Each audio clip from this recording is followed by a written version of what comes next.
সবাইকে নমস্কার জানিয়ে বলছি, প্লিজ দয়া করে কেউ কাউন্টিং এজেন্টরা এবং প্রার্থী ক্যান্ডিডেটরা তারা ভোটিং এলাকা ছেড়ে আসবেন না। স্ট্রং রুমে যেখানে কাউন্টিং হচ্ছে, মানে সেন্টারে, সেখান ছেড়ে কেউ আসবেন না। এটা বিজেপির প্ল্যান। প্রথম 2-3 রাউন্ডে আমি কালকে থেকেই বলছি যে ওদেরগুলো আগে দেখাবে, আমাদেরগুলো পরে দেখাবে। এবং অনেক জায়গায় 2-3 রাউন্ড কাউন্টিং করার পরে প্রায় 100টা জায়গায় কাউন্টিং বন্ধ করে রেখে দিয়েছে। এবং কল্যাণীতে ধরা পড়েছে 7টা মেশিন, যেখানে কোনো মিল নেই।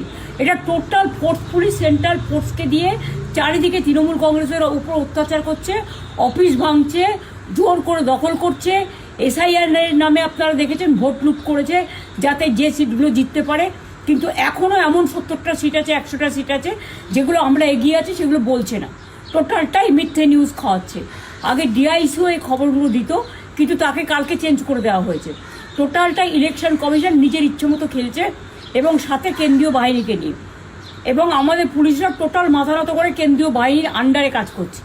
সুতরাং আমি আমাদের কাউন্টিং এজেন্টদের, আমাদের সমস্ত পার্টির কর্মীদের বলবো, অত মন খারাপ করার কারণ নেই। আমি বলেছিলাম সূর্যাস্ত পরে আপনারা জিতবেন। 3 রাউন্ড 4 রাউন্ড কাউন্ট হলেও এটা 14 রাউন্ড থেকে 18 রাউন্ড কাউন্ট হয়, তখন আপনারা জিতবেন। Wait and see, watch.